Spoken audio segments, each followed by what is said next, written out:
പാകിസ്ഥാനിൽ ഇന്ത്യ നടത്തിയ ഓപ്പറേഷൻ സിന്ദൂർ തങ്ങൾ പ്രതീക്ഷിച്ചിരുന്നു എന്നും സകല പിന്തുണയും ഉണ്ടെന്നും റഷ്യൻ അംബാസഡർ പറയുന്നു. പഹൽഗാം ഭീകരാക്രമണത്തിന് പിന്നിൽ പ്രവർത്തിച്ചവരെ കണ്ടെത്തി ശിക്ഷിക്കുമെന്നാണ് തങ്ങൾ പ്രതീക്ഷിച്ചതെന്നും ഇന്ത്യ ചെയ്തത് അതുതന്നെയാണെന്നും പറയുകയാണ് ഇന്ത്യയിലെ റഷ്യൻ സ്ഥാനപതിയായ ഡെനിസ് അലിപ്പോവ്.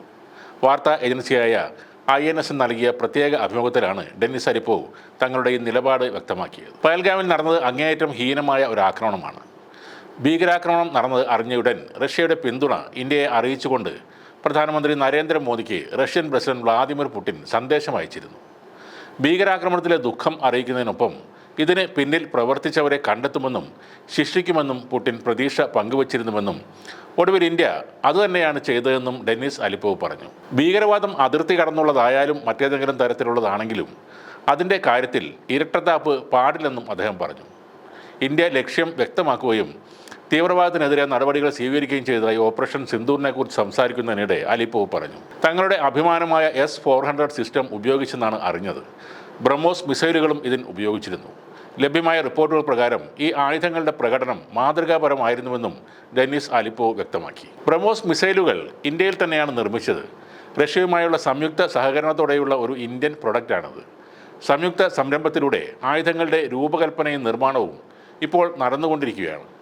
ഇന്ത്യയുമായുള്ള എല്ലാ സഹകരണത്തിലും റഷ്യ സമ്പൂർണ്ണ തൃപ്തരാണെന്നും ഡെനിസ് അലിപ്പോവ് പറഞ്ഞു. വളരെ പ്രതീക്ഷ നൽകുന്ന സാധ്യതകളാണ് ഇരു രാജ്യങ്ങൾക്കും മുന്നിലുള്ളത്.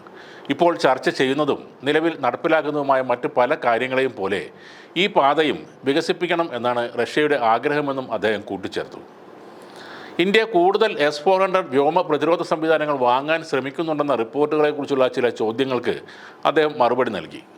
മറ്റു പല വിഷയങ്ങളെയും പോലെ ഈ പ്രത്യേക വിഷയത്തിലും ചർച്ച തുടരുന്നു എന്നായിരുന്നു അദ്ദേഹത്തിൻ്റെ മറുപടി. ചർച്ചകൾ അവിടെ നടന്നുകൊണ്ടിരിക്കുകയാണ്, അതുകൊണ്ട് അതിനെക്കുറിച്ച് ഇപ്പോൾ സംസാരിക്കുന്നത് ശരിയല്ലെന്നും അദ്ദേഹം പറഞ്ഞു. പ്രധാനമന്ത്രി നരേന്ദ്രമോദിയുടെ യോഗ്യതകളെ സംശയിക്കുന്ന ആരും ഉണ്ടെന്ന് താൻ കരുതുന്നില്ലെന്നും റഷ്യൻ സ്ഥാനപതി പറഞ്ഞു. അദ്ദേഹത്തിൻ്റെ ശക്തമായ നേതൃത്വം ഇന്ത്യയെ ആഗോള പ്രാധാന്യത്തിലേക്ക് നയിക്കുന്നുവെന്നും അദ്ദേഹം പ്രതികരിച്ചു. എല്ലാ കാലത്തും ഒരു പ്രതിസന്ധി ഉണ്ടാകുമ്പോൾ ഇന്ത്യക്കൊപ്പം നിലകൊള്ളുന്ന ഒരു രാജ്യമാണ് റഷ്യ. പഴയ സോവിയറ്റ് യൂണിയൻ്റെ കാലം മുതലെയുള്ള സൗഹൃദമാണത്. മോദിയുടെ ഭരണകാലത്ത് അമേരിക്കയും ട്രംപുമായും കൂടുതൽ അടുത്തതോടെ റഷ്യ അകന്നു പോവുകയാണ് എന്നൊരു സംശയം പലർക്കും ഉണ്ടായിരുന്നു. എന്നാൽ ഒരു ഭീകരാക്രമണം ഇന്ത്യയിൽ നടന്ന ഉടനെ റഷ്യൻ പ്രസിഡന്റ് വ്ളാഡിമിർ പുടിൻ നരേന്ദ്രമോദിക്ക് സന്ദേശം അയച്ചുകൊണ്ട് ആ സംശയങ്ങൾ ഇല്ലാതാക്കിയിരിക്കുകയാണ്.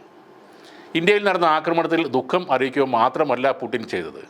അതിൻ്റെ പേരിൽ ഇന്ത്യ എടുക്കുന്ന എല്ലാ നടപടികൾക്കും ഒപ്പം ഉണ്ടെന്ന് തന്നെയാണ് അദ്ദേഹം അറിയിച്ചത്. പഹൽഗാമിലെ ആക്രമണം നടന്ന ഉടനെ എന്തിനും കൂടെ ഉണ്ടെന്ന് പറഞ്ഞ് സന്ദേശമയച്ച മറ്റൊരു രാജ്യം ഇസ്രയേലായിരുന്നു. ഒരു യുദ്ധത്തിൻ്റെ സാഹചര്യത്തിൽ ഇന്ത്യക്ക് ഇവരുടെ സൗഹൃദം എക്കാലത്തും ആവശ്യമായ ഒന്നാണ്.